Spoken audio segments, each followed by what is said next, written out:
তো হ্যালো বন্ধুরা, good morning, শুভ সকাল। কেমন আছো তোমরা সবাই? আশা করছি ভালো আছো, সুস্থ আছো। আর আমি সুবর্ণা, ছোট্ট রাজ্য ত্রিপুরা থেকে। তো আজকে সকালে ব্লগটা শুরু করছি। এখন 9টা বাজে। আর দেখো, এই মাত্র আমার ঠাকুর পুজো দেওয়া শেষ করলাম। তো সবাই কিন্তু এখনও ঘুমাচ্ছে, এখনও কিন্তু কেউ ঘুমের থেকে উঠেনি। আর আমি উঠে পড়েছি। আজকে সকালে একটু দেরি উঠতে উঠলাম। মানে কালকে রাতে সারা রাত বৃষ্টি হয়েছে, তো তার জন্য কিন্তু প্রচণ্ড ঘুমটা চাপছে।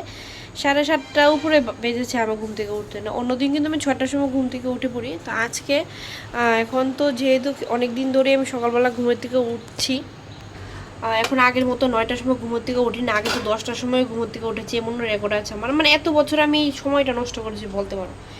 এখন থেকে মানে উঠতে উঠতে কিছুদিন ধরে এখন অভ্যাস হয়ে গেছে। এখন সকালে না উঠলে ভালো লাগে না, আর মনের ওটা আলাদা শান্তি লাগে সকালে উঠে। তো যাকে এখন দেখো রান্না করে চলে আসলাম পুজো দিয়ে।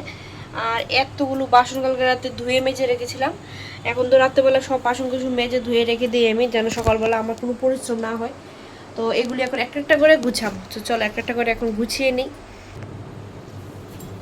তো বন্ধুরা, এই রান্না করতে তো মানে যখন তখন করে ফেলি, তারপরে যে এতগুলো বাসন পড়ে এই যে গুছাতে আর মাজতে, মানে অর্ধেক সময় চলে যায় সারাদিনে।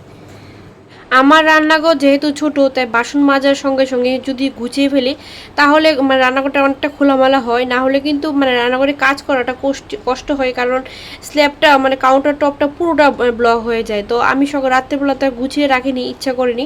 আর সারা রাত রেখে দিয়েছিলাম যেন জলটা ঝরে যায়।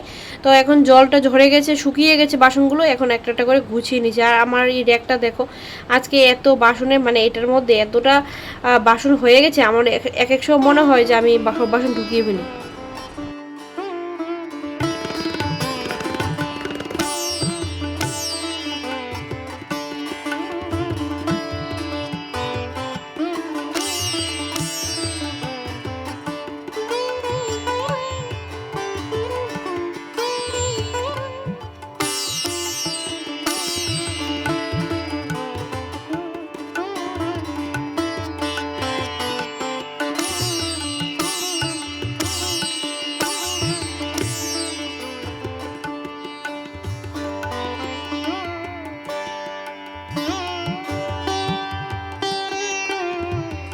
তো আমার বাসন কিন্তু গুছানো কমপ্লিট। এখন প্রচণ্ড খিদে পেয়েছে, এখন একটু অল্প করে একটু রুটি করবো।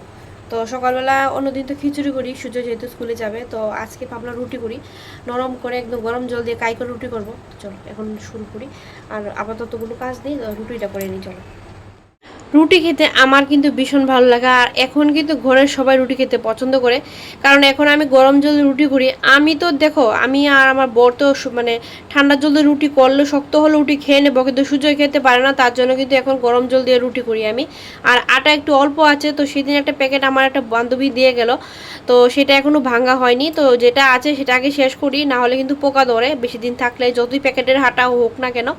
তো রুটি খেতে আমরা সবাই পছন্দ করি। আর আজকের দিনটা যেহেতু অনেকটা মানে রাত্রে সারা রাত বৃষ্টি হয়েছে, তো সকালের দিনটা কিন্তু অনেকটা মেঘলা, ঠান্ডা ঠান্ডা ওয়েদার আছে। তো সেই জন্য রুটি করছে। আর কিছুদিন ধরে বাইরের টিফিন খেতে খেতে মানে আর ভালো লাগে না, আমার শরীর যেমন ভারী ভারী হয়ে গেছে বাইরের টিফিন খেতে। আমি প্রমিস করলাম যে আজকে থেকে আর মানে আর বাইরের টিফিন খাবো না। আজকে থেকে নতুন করে ডায়েট শুরু করব। এতদিন সুন্দর ডায়েট করেছিলাম, কিন্তু মাঝখানে 20-25 দিন আবার নষ্ট হয়ে গেছে সব কিছু। আজকে থেকে আবার শুরু করলাম। তো তোমরা রইলা সাক্ষী, আজকে থেকে ডায়েট শুরু করলাম। তোমার তো সবই শেয়ার করবো যে কি করি আমি, কি খাই না খাই। তো দেখো গরম জলটা কিন্তু আরও ফুটবে আমার, ফুটে গেছে, আর একটু ফুটাবো, না হলে কিন্তু মানে আটাটা মাখাটা কিন্তু ভালো হবে না। তো অনেকটা ফুটে গেছে, এখন গরম জল দিয়ে করব। তো আমার যেহেতু ধরা যাচ্ছে না এতটা গরম, তো তার জন্য কিন্তু একটা চামচ নিয়ে নিলাম। তো চামচটা দিয়ে মাখলে না মানে হাতে গরমটা লাগে না, আর সুন্দর করে মাখাও হয়ে যায়। তো এই সিস্টেমটা কিন্তু আমি আমার শাশুড়ি মায়ের কাছ থেকে শিখেছি। যখন প্রথম প্রথম দেখতাম তখন অবাক লাগতো, আরে গরম জল দিয়ে কি রুটি খাই নাকি, এটা আবার কী সিস্টেম। তো সবসময় তো ঠান্ডা জল দিয়ে মেখে আমি মানে করতাম রুটি বিয়ের আগে। তো এখন দেখতে দেখতে দেখতাম ভালোই লাগে, আর রুটিটাও বেশ ভালো হয়, নরম হয়, তুলতুলে হয়। তো তারপর থেকে আমিও এখন করি, আর আমারও বেশ ভাল লাগে। আর রুটির পরিমাণটা অনেকটা বাড়ে, মানে আটার পরিমাণ কম নিলেও এটা গরম জল দেওয়াতেও মানে ফুলে মানে মাখাটা কিন্তু অনেকটা বেড়ে যায়। তো যাকে এখন কিন্তু ঘুমোর থেকে কেউই উঠিনি, তার আগে আমি রুটিটা করে নেব, করে রেডি করে রাখবো, কারণ সুজয় কিন্তু আজকে স্কুল আছে। তো ভেবেছিলাম আজকে পাঠাবো না, যেহেতু শনিবার। তারপর আবার ভাবলাম যে বাড়ির সাথেই তো স্কুল, পাঠিয়ে দিই, না হলে তো বন্ধ করলে তো ওরই লস, পড়াটাও মিস হয়, তো তার জন্য ভাবলাম পাঠিয়ে দেব। তার ওরও স্কুল যেতে ভালো লাগে। ও রোজ ঘুম থেকে একটা কথা বলবে, মামা আজকে কি স্কুল আছে, আজকে স্কুল আছে, মানে উপর দিয়ে বলবে মামা স্কুলে যাব না, কিন্তু ভেতর দিয়ে ওর ইচ্ছে থাকে, আমি সেটা বুঝি। তো ওঠার আগে আমি রুটিটা করে রেডি রাখবো, যেন উঠে সঙ্গে সঙ্গেই খেতে পারে। আর এখন বাজে প্রায় 9:30, আধা ঘন্টা মানে সময় আছে আমার হাতে, আধা ঘন্টা 1 ঘন্টা।